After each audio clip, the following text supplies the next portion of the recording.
नमस्कार. नवसृजनाच्या आजच्या भागामध्ये तुम्हा रसिक प्रेक्षकांचं मनापासून हार्दिक स्वागत करते. हाय क्रिएशन प्रस्तुत आणि नर्मदा मसाले प्रायोजक असलेले हे नवसृजनाच्या वेब सिरीजला तुम्ही भरभरून प्रतिसाद देत आहात. त्याबद्दल खरंच खूप मनापासून धन्यवाद. तुमचा प्रतिसाद आमच्या प्रत्येक कंटेंटला असाच राहू दे, हीच मनापासून इच्छा. आजही आपल्या भागाला प्रायोजक म्हणून लाभले आहेत नर्मदा मसाले. कोल्हापुरी चवीचे अस्सल घरगुती मसाले, आजीच्या हातची चव. मग कधी घेताय तुम्ही हे मसाले? तर आजच्या भागाची सुरुवात करूया. आजही आपल्याला ज्या पाहुण्या लाभल्या आहेत, त्या अगदी आजच्या काळातल्या सगळ्यांच्या लाडक्या अभिनेत्री अपेक्षा चव्हाण. सध्याच्या सोशल मीडियाच्या जमान्यातही फक्त इन्फ्लुएन्सर म्हणून न राहता आपल्या अभिनयाने वेगळी छाप पाडणाऱ्या आणि सर्व रसिक प्रेक्षकांच्या पसंतीस पडलेल्या अशा ह्या अपेक्षा चव्हाण ह्यांनी आपल्या करिअरची सुरुवात सांगलीतून नाटकाच्या माध्यमातून केली. त्यांची पहिली एकांकिका छुट्टा छेडा नावाची. त्यात त्यांच्या अभिनयाला स्त्री अभिनयाचं पारितोषिक मिळालं आणि त्यांना तिथूनच उभारी मिळाली अभिनय क्षेत्रात पदार्पण करण्याची. त्यांनी यूट्यूबवर अनेक वेब सिरीज केल्या. त्यातील त्यांची कॅज्युअल संसार ही वेब सिरीज सध्या प्रचंड गाजत आहे. ब्रासलेट, यारी अशा अनेक फिल्म्समध्ये त्यांनी लीड अभिनेत्रीचा रोल केला आहे. तसेच लॉकडाऊनमध्ये अत्यंत गाजलेलं गाणं वो बुलाती है मगर जाने का नहीं यातही त्या लीड अभिनेत्री म्हणून त्यांनी काम केलेलं आहे. अशा अत्यंत लोकप्रिय अभिनेत्री आज आपल्याला पाहुण्या म्हणून लाभल्या आहेत. तर त्यांचं मी आपल्या नवसृजना ह्या सिरीजमध्ये हाय क्रिएशन तर्फे खूप खूप मनापासून स्वागत करते. कशा आहात तुम्ही? एकदम मस्त, मजेत. आत्ता तर मी माझ्या परिचयातून तुमच्या अभिनयाचा प्रवास थोडक्यात सांगितला. पण पुन्हा एकदा मला तुमच्याकडून जाणून घ्यायला आवडेल, की तुम्हाला ह्या क्षेत्राची आवड कधी निर्माण झाली? ॲक्चुअली मला डान्स वगैरे अशा खूप गोष्टींची आवड होती लहानपणापासून. तर मला डान्स वगैरे करायचा कधी चान्स नाही मिळायचा. मग मी प्रत्येक इव्हेंटमध्ये चोरून-चोरून अशी पुढे जायची, कामं करायची. चोरून नाटक वगैरे करायची. मग अंतर्गत स्पर्धा असतात कॉलेजच्या एकांकिकेच्या. तर माझा विनोद आवळे म्हणून फ्रेंड आहे. त्यांनी मला सजेस्ट केलं, की "बाबा तू दिसतेस छान, आहेस, ॲक्टिव्ह आहेस, तर तू हे का नाही ट्राय करत?" मग त्यांनी माझी खूप तयारी करून मला ॲक्चुअली स्टेज डेअरिंग पण नव्हतं.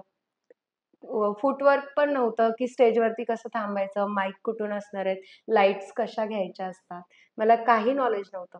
त्यांनी माझी पूर्ण तयारी करून घेतली आणि चालू प्रयोग चालू झाला. गेलो आम्ही इचलकरंजीला आमचा पहिला प्रयोग होता. तिकडे गेले. झालं सगळं नॉर्मल झालं. ॲक्ट वगैरे झाला. मला असं स्टेजवरती गेल्यावर ती पब्लिकच नव्हती दिसत. मी माझे लाईट्स वगैरे फेसवरती म्हणजे पब्लिक कुठे, कोण काय बसलं वगैरे काहीच आयडिया नव्हती. मी माझं-माझं केलं आणि मी विंगेतून बाहेर आले. गेले 2 दिवस गेले. तिसऱ्या दिवशी निकाल लागला.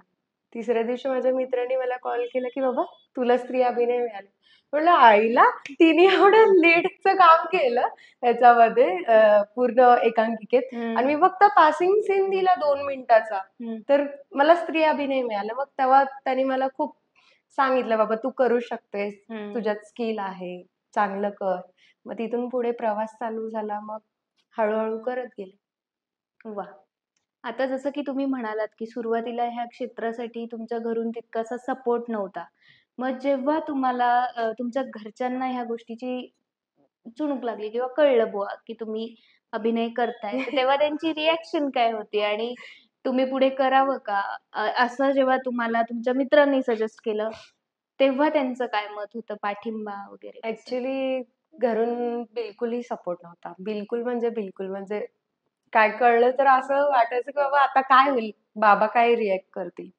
म्हणजे बाबा खूप आमचे टीचर आहेत, त्या मानाने त्यांचा स्वभाव फार स्ट्रिक्ट आहे आणि घरून असं म्हणजे कोणी कधी असं केलेलं नाहीये. मग हे थोडंसं आणि समाज बोलणारा एक वेगळाच असतो, हो. की बाबा ॲक्टिंग करणाऱ्या मुली अशाच असतात, तशाच असतात, वाया गेलेल्या असतात. खरंय. खूप गोष्टी ऐकायला येतात. मग आय थिंक त्यांचा माइंडसेट असेल तेव्हा, की बाबा माझ्या मुलीचं जाऊन उद्या काही वाईट नको व्हायला म्हणून ते बहुतेक सपोर्ट नव्हते करत मला. पण आता इतका सपोर्ट करतात ना सगळ्यांना सांगतात हिरोईन आहे माझी मुलगी. हिरोईन शिवाय बोलत नाहीत आणि सगळ्यात विशेष म्हणजे काय, मी जेव्हा लहान होते, तेव्हा मला बाबा माझं निकनेम बाबांनी माझं पाडलेलं, मला ते नटे म्हणायचे. अं, नटे. म्हणजे असं काही आवाज द्यायचा अपेक्षा वगैरे नाही किंवा नटे इकडे ये, नटे अच्छा. चल, असं बोलायचं. बहुतेक ते म्हणतात ना, आपण काय बरं? तेव्हापासूनच म्हणजे हां. कुठेतरी तुमच्यासाठी ते ठरलेलंच येस. होतं, की तुम्ही या क्षेत्रात हां, म्हणजे यायचं. आपण विचार करतो ना, की बाबा असं करायचंय. पण हां, ती हां. गोष्ट मला तिथून पर्यंत येत होती माझ्या पाठीमागे, की तुझं यामध्ये होणार आहे करिअर बहुतेक, म्हणून ते असं बोलत असतील आय थिंक सो. मला हो. वाटतं ती गोष्ट खरी झाली. हं. वाह! वाह! छान. मग जेव्हा असं काहीतरी झालं, तुम्हाला स्त्री अभिनयाचं पारितोषिक मिळालं आणि तुमचा प्रवास हळू-हळू सुरू झाला. मग ते मित्रांच्या सोबतीने असू देत किंवा हे. मग सांगली, इचलकरंजी ते पुढे पुणे, मुंबई हं. इथे कसं-कसं तुमचं इंट्रोडक्शन झालं? आणि ॲक्चुअली त्या प्रवासात कोणी कशा पद्धतीने तुम्हाला साथ दिली किंवा किती तुम्हाला ते ऑडिशन्स देणं आणि ह्या सगळ्या ह्याच्यातून किती जावं लागलं? येस, साथ तर कोणीच नाही दिली. मला एवढं ग्रेटफुल वाटतं, की बाबा मी स्वतःसाठी स्टँड घेतला. जर मी स्वतःसाठी स्टँड नसता घेतला, तर मी कोणाचा तरी संसार करत असते. मला 2 मुलं असती. मी हाउसवाईफ असते. पण मी स्वतःसाठी स्टँड घेतला, की बाबा नाही, जे करायचं ना ते करायचंच आहे. भले काही होऊ दे. मग मी आले घरातून निघून. मग जॉब वगैरे शोधला पहिला. मग जॉब करायला लागले. मग असं असतं ना, की बाबा आपल्या आवडतीची गोष्ट होत नाही, तर तिकडे पण मन नाही हं, हं. लागत नव्हतं. मग विचार केला, की ऑडिशन्स देऊन बघू. मग एक फ्रेंड होता नगरचा. तर त्यानी वेब सीरीजसाठी विचारलं. व्हिडिओ बनवून पाठव, आम्ही विचार करू. हं, मग मी व्हिडिओ बनवून पाठवला. त्यात माझा कविताबाई नावाचा रोल होता. हं. म्हणजे एक बाई असते, ती दिसायला एकदम असते स्टँडर्ड वगैरे मेंटेन करणारी, गावात राहणारी. हं. आणि ती लोकांना गोड-गोड बोलून सगळ्या गावात सुधारणा करत असते. लाइक अच्छा. असं कॅरेक्टर हं, आहे ते. हं. मग ते कॅरेक्टर करत गेले. ती पण वेब सीरीज फार त्यावेळेस हं. लॉकडाऊनच्या आधी खूप व्हायरल होती. त्याच्यानंतर मग काय झालं, माझा फर्स्ट प्रोमो पडला हं. आणि जे ब्रेसलेटचे डिरेक्टर होते, त्यांनी तो प्रोमो बघितला. हं. ते बोलले, की "बाबा ही मुलगी कोण आहे? हिचा कॉन्टॅक्ट होईल का? ही ऑडिशनला येईल का आमच्याकडे?" हं. मग सरांचा मला त्याला कॉल आला. मग त्याने मला सांगितलं, "असे-असे एक डिरेक्टर आहेत पुण्याचे, ते तुझ्याबद्दल विचारतायत." मग मी त्याला सांगितलं, नंबर घेतला त्याच्याकडून. मी डायरेक्ट ऑडिशनला गेले हं. आणि काय नशीब काय असावं आय डोंट नो. सरांनी मला सेकंड लीडसाठी तेव्हा फायनल केलं. हं. वर्कशॉप वगैरे लागलेला. तो संपायला फक्त 2 दिवस बाकी होती. हं. डिसेंबरचा महिना होता. सरांनी मला 28 तारीखला सांगितलं, की "बाबा अपेक्षा तू लीडचा रोल करतेस." म्हणजे आय वॉज शॉकिंग, की बाबा काय? म्हणजे आलेला छोटा घास मोठा होत त्याचं चला. काय झालं आय डोंट नो तेव्हा. मग तो लीडचा रोल मिळाला. मग तो झाला पूर्ण मूव्ही.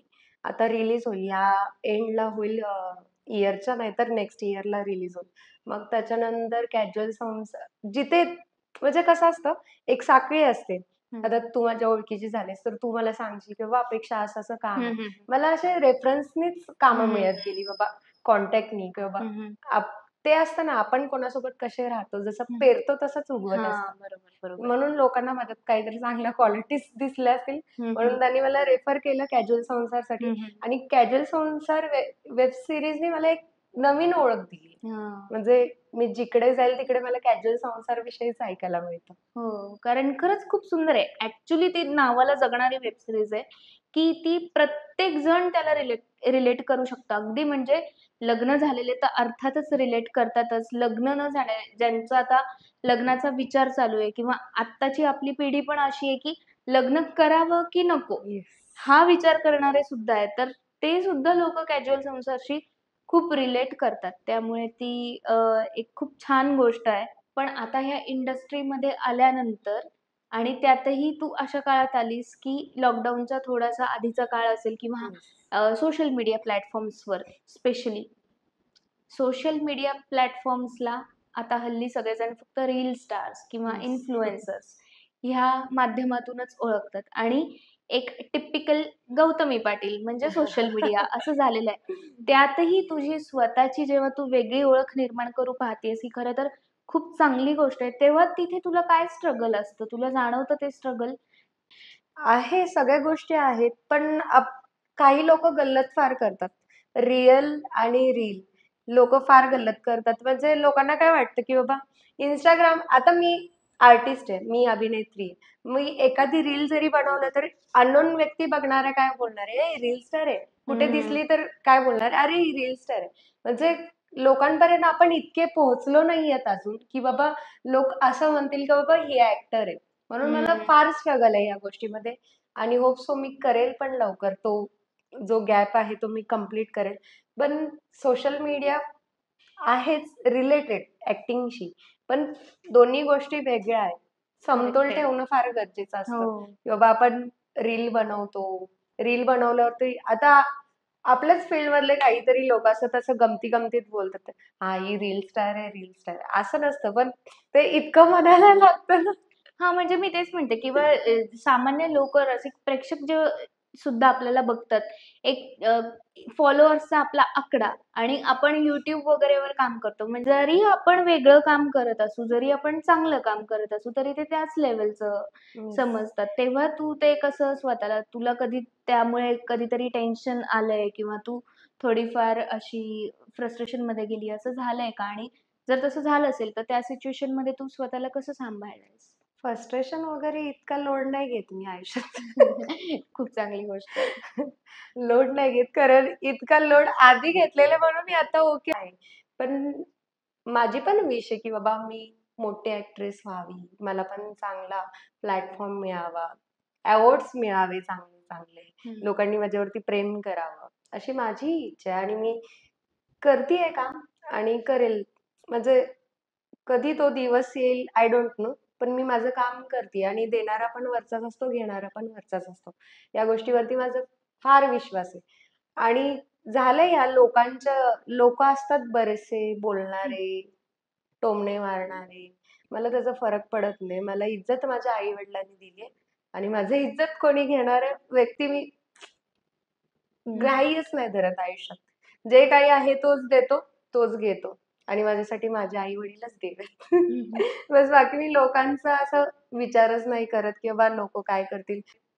कसं असतं, आपण कोणाचं वाईट नाही चिंतायचं, हाच माझा दृष्टिकोन आहे. बस मी तोच घेऊन पुढे जाते.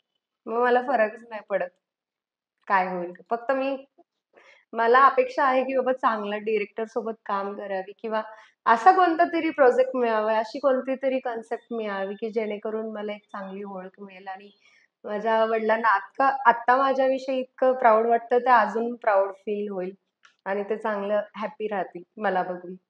वाह! वाह! छान. मस्त. अ, आता थोडा वेगळा प्रश्न.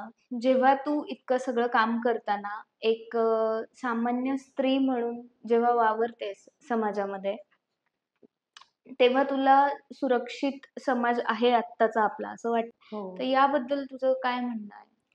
मला ऍक्च्युली अशा लोकांना ना, म्हणजे काय शब्द वापरू मी आता ते नाही बोलू शकत.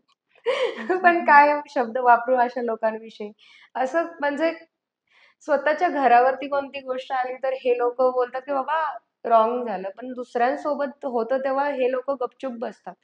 आणि खूप अशा गोष्टी होत असतात. म्हणजे क्वचितच गोष्टी ह्या सोशल मीडियावरती व्हायरल होतात. हं. क्वचितच केसेस बाहेर पडतात. हं. पण असे प्रत्येक स्त्री असते, म्हातारी असू दे, यंग असू दे, ना तर छोटी मुलगी असू दे, कोणतीच मुलगी सेफ नाहीये. म्हणजे घरातून बाहेर पडताना पण विचार करायला लागतो, की बाबा कसं जावं? काय घालावं आता? हं. पूर्ण साडी घातली तरी बघतात, वन पीस घातलं तरी हं. बघतात, जीन्स घातली तरी बघतात. यामध्ये लोकांच्या मेंटॅलिटीचा प्रॉब्लेम. हं. आणि त्याच्याविषयी काहीतरी सरकारने योग्य विचार करावा. अशी माझीच नाही, प्रत्येक स्त्रीची एक अपेक्षा आहे, की बाबा सरकारने योग्य विचार करावा. तेव्हाच ह्या गोष्टी स्टॉप होतील. नाहीतर करिअर डॉक्टरचं आता बघितलं ना डॉक्टरचीच हं. केस. हं. डॉक्टर असू दे, हाऊस मुलीवरती. मुलीला सोडत नाहीत छोट्या मुलीला. हं. म्हटल्यावरती छोट्या मुलीने साडी घालून, बुरखा घालून फिरावं का? हं. नाही ना. हं. असं मला तर इतकं वाईट वाटतं ना, मी देवाला म्हणते, "देवा पुढचा जन्म मला मुलाचा दे." म्हणजे खूप चुकीच्या गोष्टी होतात आता सध्या. पण त्या कुठेतरी थांबल्या पाहिजेत. आता होप सो नवरात्र येतीये. काहीतरी काहीच नव्हतं. चमत्कार घडू दे आणि सगळ्या गोष्टी स्टॉप होऊ देत. आता ह्या सगळ्या माध्यमातून जर स्त्रीला स्वतःला, कारण जग तर आपल्याला सुरक्षित राहू देत नाहीये, पण स्त्रीने स्वतःहून सुरक्षित असावं, सक्षम असावं, म्हणजे तिने नेमकं काय असावं, कसं असावं असं तुला वाटतं? मला वाटतं स्त्रीने इंडिपेंडंट असावं. लाइक तिने प्रत्येक गोष्टीत उतरावं. सगळ्या गोष्टी कराव्यात तिने. पण आपणच या गोष्टी ठरवलेल्या आहेत आधी. स्त्री वेगळी आहे, पुरुष वेगळी आहे. आपणच ठरवलेल्या आहेत या गोष्टी. पण असं नाहीये. आता तोडीस तोडी मुली पण आहेत पोरांना. हम्म. आणि राहिलंच पाहिजे तोडीस तोड. कारण आता आपणच आपल्या घरी असेल लहानपणापासून शिकवतो, की बाबा तू मुलगी आहेस, तू असेच कपडे घातले पाहिजे, तू हेच केलं पाहिजे, तू तेच केलं पाहिजे, तू जास्त हसायचं नाही, तू हे नाही करायचं. पण या गोष्टी आपण आपल्या घरापासून ट्राय केल्या, हम्म. तर ह्या गोष्टी कुठेतरी स्टॉप होईल. आपण कितीही ट्राय करू, कितीही परिवर्तन करण्याचा प्रयत्न करू, पण समाजाला ते अपेक्षित नाहीये किंवा समाज त्या गोष्टी मान्यच समजून नाही करायला.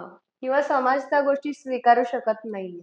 खूप गोष्टी होतात. मध्यंतरी काहीतरी वेगळ्याच गोष्टी चाललेल्या. मुलीचे 50 तुकडे केले, हे केले, ते हम्म. केले. म्हणजे लिटरली ती आपल्या रक्ताभावाची नाहीये मुलगी. पण आपण मुलगी आहोत. हम्म. आपल्याला फील होते ती गोष्ट. कारण आपण कुठेही जाऊ, बिल्डिंगमध्ये बाहेर पडू, कुठेही जाऊ, सगळे बघणारे लोकच असतात. आणि सगळ्यात मला गोष्टी काय वाटतात माहितीये का? मला एक असं म्हणायचं की स्त्रीच्या पाठी स्त्रीनीच उभारलं पाहिजे आता. हम्म. सध्याच्या या घडीला.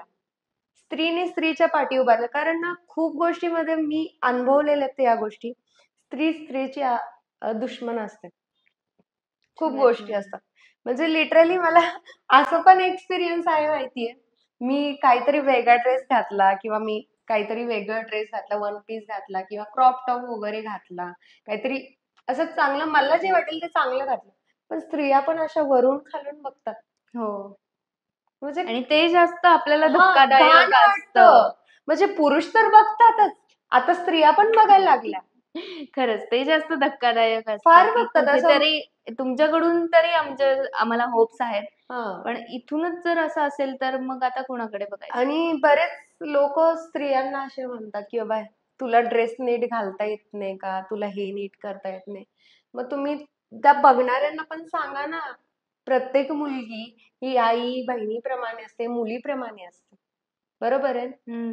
आता एज ग्रुपचं काहीच नाही राहिलेलं या सध्याच्या घडीला.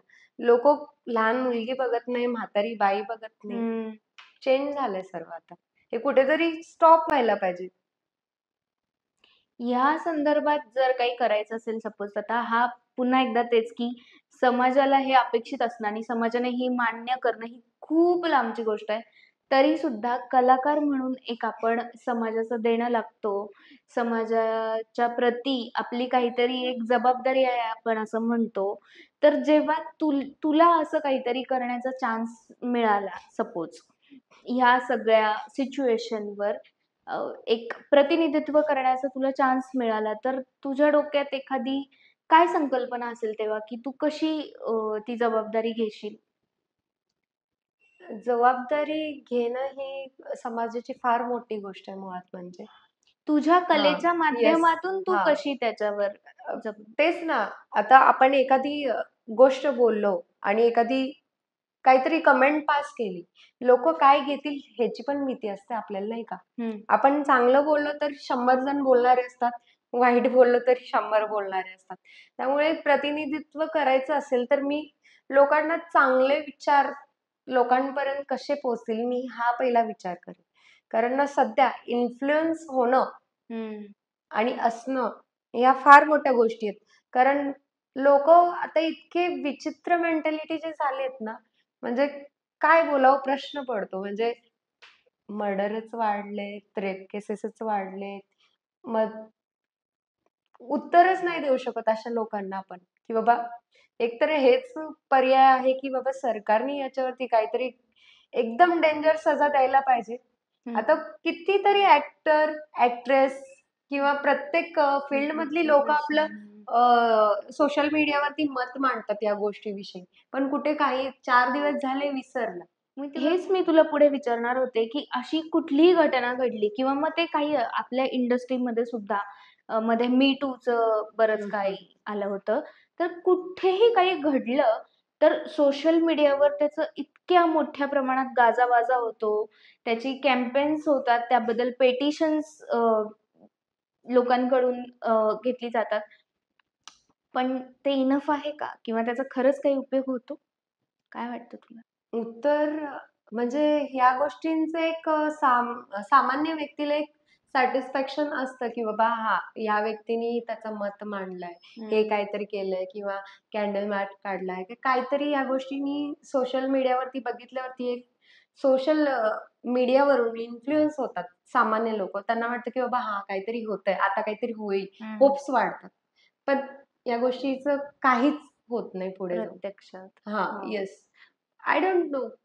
ते तिकडे घडलेल्या गोष्टी आहेत. कलकत्त्याला घडलेली गोष्ट आहे. आपण राहतो महाराष्ट्रात. हं. आपल्याला काय आयडिया असणार आहे त्या गोष्टीची एवढी. हं. पण यावरती सिरियसली काही ना काहीतरी अगेन्स्ट करावंच लागणार आहे याला. त्याच्याशिवाय ह्या गोष्टी थांबणारच नाहीये. म्हणजे एक किती पण ॲप काढा, हे करा, काहीही करा. आता मीच माझाच विचार करते. माझ्यावरतीच कोणतीतरी सिच्युएशन आली, माझा मोबाईल कुठेतरी विसरला आणि काहीतरी झालं, माझ्यासोबत काहीतरी झालं. कुणीतरी काहीतरी हं. केलं. तर मग ते हे बोलतात तुम्ही ॲपवरती हे करा, नंबर करा, हं. कॉल करा, हे करा. नाही होत या गोष्टी, वर्क नाही होत या गोष्टी. आता आपण विचार केला, आता आपण फोन ठेवला, धर बाबा फोन, मी वॉशरूमला जाऊन आले. हं. वॉशरूमला येताना माझ्यासोबत काहीतरी इन्सिडेंट झाला. मला हं. कोणीतरी स्प्रे मारला, काहीतरी हं. हे केलं. तर तेव्हा मी काय ॲक्शन घेऊ शकते? हं. नाही ना घेऊ शकत. खरं आहे. तर वर्क होणाऱ्या गोष्टी पाहिजेत. आता आपण म्हणतो हे ॲप आले, कितीतरी ह्या नंबरवरती कॉल करा, त्या नंबरवरती कॉल करा. पण अशी सिच्युएशन झाल्यावरती ना, आपलं पूर्ण ब्लँक होतो आपण. म्हणजे हं. आपल्याला काय करायचं या सिच्युएशनमध्ये. ठीक आहे, आपण तरी थोडेसे ॲक्टिव्ह लोक आहेत.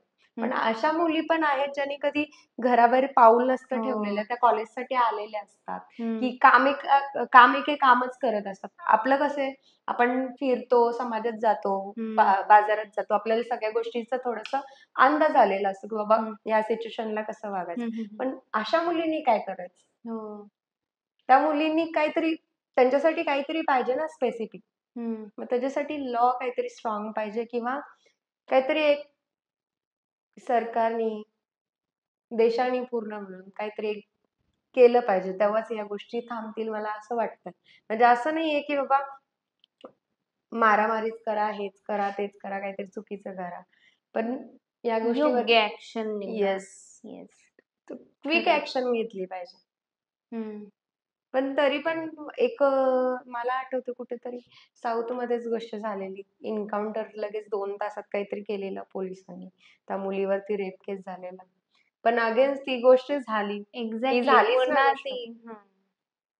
तेच की मुली कुठेच सेफ नाहीयेत. खरं आहे. कुठेच म्हणजे कुठेच सेफ नाहीयेत.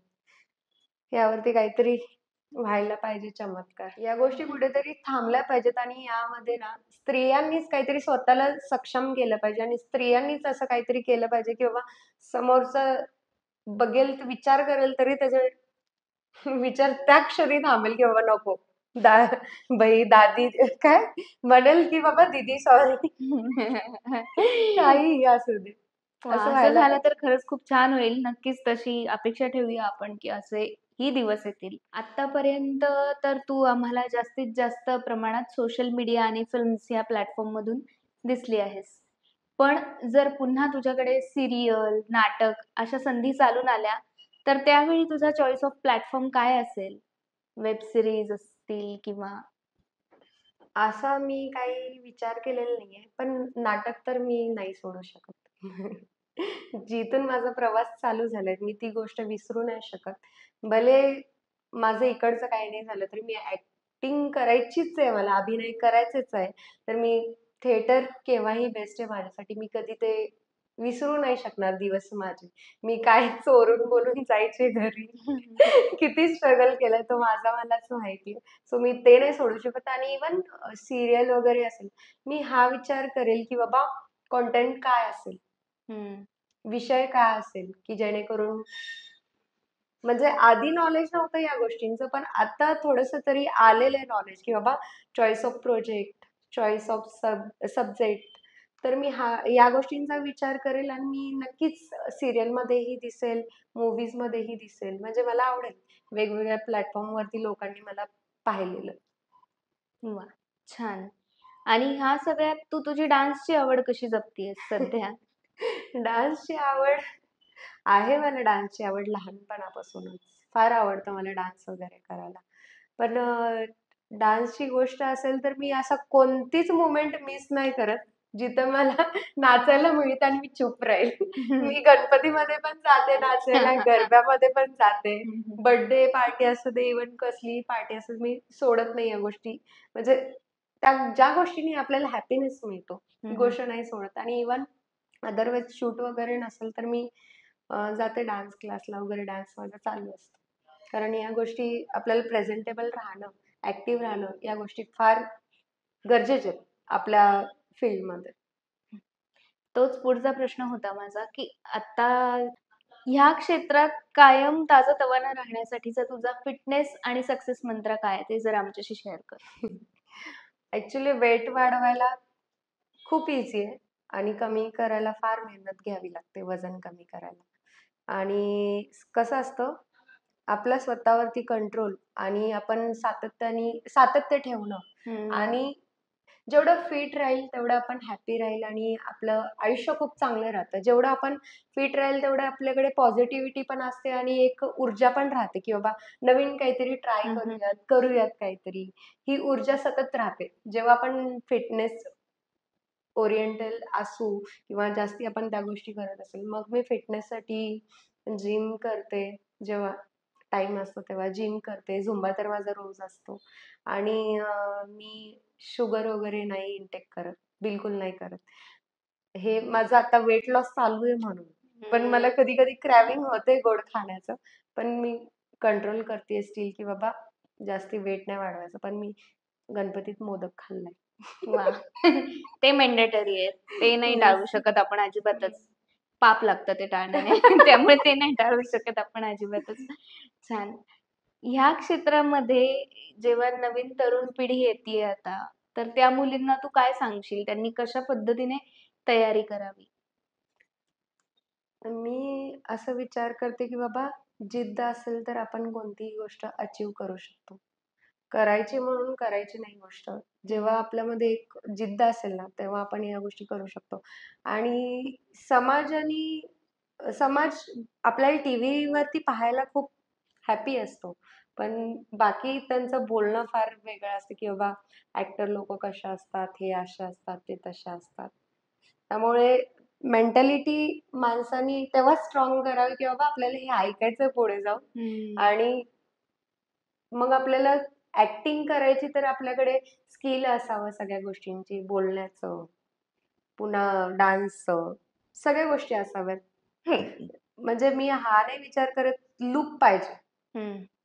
लुक जरी नसेल ना, तरी आपण ऍक्टिंग करू शकतो.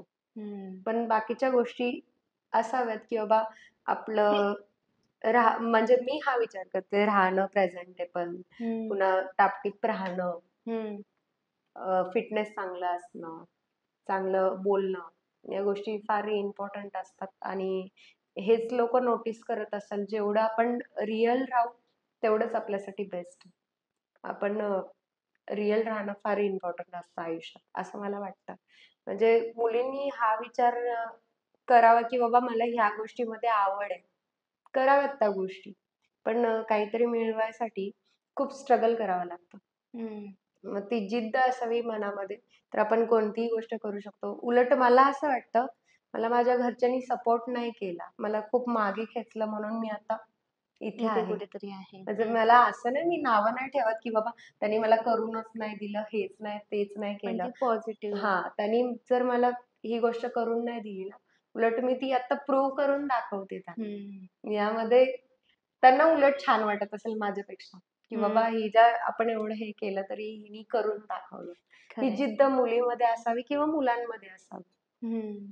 आणि कोणतंही काम छोटं-मोठं मी तर जेव्हा पहिलं एकांकिका केली छुट्टा-छेडा नावाची, माझं असं काही नव्हतं, की बाबा मला लीड पण माहिती नव्हतं. लीड काय असतं. हम्म. फक्त तुझा असा असा रोल आहे, हा ठीक आहे, मी त्यात पण खुश होते. हम्म. कारण पहिला बॅक स्टेज करावं लागतं 2-3 वर्ष.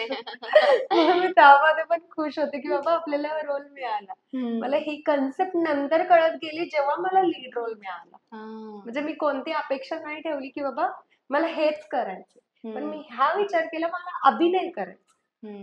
मला ती गोष्ट मिळत गेली. लीडच मिळत गेली. वा, मस्त सुंदर. आता अजून एक खूप महत्त्वाचा प्रश्न असा आहे, की एकीकडे तू सोशल मीडिया प्लॅटफॉर्मवर सुद्धा खूप ॲक्टिव्ह आहे. तुझे खूप सारे फॉलोअर्स आहेत. तुझे चित्रपट छान रिलीज होत आहेत. त्यांना उत्तम प्रतिसाद मिळतोय. तुझ्या वेब सीरीजना चांगला प्रतिसाद मिळतोय. पण अशाच वेळी कुठेतरी आपल्याकडे असं चित्र असतं ना, की हाथी चले बाजार और कुत्ते भोके हजार. म्हणजे आपल्याला ट्रोल करणारेही तेवढेच असतात आणि आपले कौतुक करणारेही तेवढेच असतात. तर ह्या दोघांसाठी सुद्धा तू काय सांगशील? मी ऍक्च्युली कौतुक करणाऱ्यांना खूप प्रेम देते.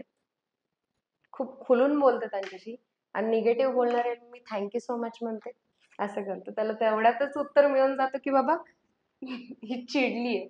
म्हणजे असं असतं ना, एखाद्याला धडा शिकवायचा ना, तो प्रेमाने पण शिकवू शकतो आपण. म्हणजे मी असा आन्सर नाही करायला जात, शिव्या नाही द्यायला जात, की बाबा तू हेच का केलं, तेच का केलं, मी कंप्लेंटच करते, हेच करते. मी हे नाही करायला लागत. मी डायरेक्ट थँक सो मच म्हणते आणि स्माईल करून जाते. मग त्या व्यक्तीला बाबा लाज वाटते, की बाबा आपण हिला असं बोललो आणि हिने असं रिॲक्ट केलं. आणि त्याच्यापेक्षाही वर्स्ट, एकदम वर्स्ट कमेंट असेल किंवा काही ट्रोलिंग असेल, तर मी त्या व्यक्तीला आन्सरच नाही करत. देव बघेल किंवा त्यालाच त्याच्यासारखाही भेटेल. म्हणून मी शांत बसते. मी असं टॅकल करते डायरेक्टली. आणि जे माझ्यावरती कौतुक करतात आणि जे माझ्यावरती प्रेम करतात फार, त्यांचे मी खरंच आभारी. त्यांच्यामुळे मी एवढी व्हायरल आहे किंवा मी मध्ये काम करते आणि त्यांच्यामुळेच मला एक ऊर्जा मिळते, की बाबा नवीन काहीतरी प्रोजेक्ट करण्याची. आणि मला असं वाटतं त्यांच्या प्रेमामुळेच मी आत्तापर्यंत इथे आहे आणि मला त्यांचं प्रेम हवंय आणि त्यांनी माझ्यावरती प्रेम करत राहावं हीच माझी अपेक्षा बस. खरंच म्हणजे मला तुझ्या या इतक्या दिलखुलास आत्तापर्यंतच्या गप्पांबद्दल असं वाटतंय, आपण आणि ही सीरीज पण नवरात्रीच्या माध्यमातून करतोय, तर नवरात्रीचे 9ही दिवस देवीची 9 रूपं आहेत. त्याप्रमाणे जशी शैलपुत्री जशी शांत, प्रेमळ आहे, तशीच कुठेतरी कालरात्री सुद्धा आहे, दुर्गा दुर्गा. सुद्धा आहे. म्हणजे आपल्यावर प्रसंग कसा येतोय त्यानुसार आपण ठरवतो, येस. की आपलं रूप काय असेल. येस. त्याप्रमाणे मला कुठेतरी ती छटा आत्ता मला तुझ्या गप्पांमधून दिसली आणि ते खरंच खूप छान वाटतंय. ते म्हणतात ना, एखादी स्त्री चांगलंही करू शकते, वाईटही करू शकते. म्हणजे स्त्रीमध्ये देवानी आधीच ती पॉवर दिली की बाबा तू दुर्गा. म्हणजे प्रत्येक स्त्री चांगली प्रेमळ पण असते, रागीट पण असते. कधी-कधी ती दुर्गाही होऊ शकते. मला असं वाटतं या सगळ्या समाजावरती आता दुर्गेचं रूप येणं गरजेचं आहे. म्हणजे आता नवरात्र येतेय, सो दुर्गा प्रत्येक मुलीने दुर्गेच्या अवतारात आलं ना, हे असल्या लोकांची इच्छाही होणार नाही असं काही आता करू. आपल्या प्रेक्षकांना तुझ्याकडून अपकमिंग काय काय बघायला मिळणार आहे? म्हणजे तुझे आगामी प्रोजेक्ट्स त्याबद्दल आम्हाला थोडक्यात माहिती सांग ना. माझे 2 चित्रपट येतात. एक कलवरी नावाचा आणि एक ब्रेसलेट नावाचा. आय थिंक सो यावर्षी रिलीज होईल किंवा नेक्स्ट इयरमध्ये नवीन वर्षात पाहायला मिळेल. आणि दोन्हीही मूव्ही एकदम बेस्ट आहेत. म्हणजे छान झालेत आणि माझं काम बघायला लोकांना फार आवडेल. मी ब्रेसलेटमध्ये प्रीती नावाच्या मुलीचा रोल केलेला आहे आणि तोही खूप छान झालेला आहे. आणि कलवरीमध्ये मी ज्योती नावाचं कॅरेक्टर केलेलं आहे. ते पण खूप भारी आहे, कमाल आहे आणि लोकांना बघायला आवडेल मूव्ही माझे. आणि लोक माझी प्रतीक्षा बघत असतील की बाबा माझे प्रोजेक्ट कधी येतील आणि केव्हा पाहायला मिळेल हिचं काहीतरी नवीन. लवकरच रिलीज होतील आणि माझ्यावरती असंच प्रेम करा आणि चांगला सपोर्ट करा. नक्कीच, नक्कीच, नक्कीच. खरंच तू खूप छान बोललीस आम्हाला. तुझा इतका सुंदर वेळ दिला आणि इतक्या दिलखुलास गप्पा मारल्या. जे तुला वाटतंय, तू इतके सुंदर पद्धतीने व्यक्त झाली. हे फारच आवडलेलं आहे आणि त्याबद्दल तुझं खूप खूप कौतुक आणि तुला खूप खूप धन्यवाद, की तू थँक्यू. हा वेळ दिला नवसृजना सीरीजला. त्याबद्दल हाय क्रिएशन आणि नर्मदा मसाले यांच्याकडून ही तुला छोटीशी भेट. नर्मदा मसाले, अस्सल कोल्हापुरी चवीचे घरगुती मसाले, आजीच्या हातची चव. येस, हे कोल्हापूर. मसाले तू नक्की वापरून बघ आणि आम्हाला फीडबॅकही दे. येस, मी लवकरच बनवेन काहीतरी झणझणीत. तर प्रेक्षकांनो, तुम्हाला आजचाही एपिसोड कसा वाटला याबद्दल आम्हाला कमेंट बॉक्समध्ये नक्की कळवा. आणि अशाच नवनवीन व्हिडिओजसाठी, नवनवीन कंटेंटसाठी हाय क्रिएशनच्या यूट्यूब चॅनलला लाईक करा, शेअर करा, सबस्क्राईब करा आणि बेल आयकॉनवर क्लिक करायला विसरू नका. धन्यवाद.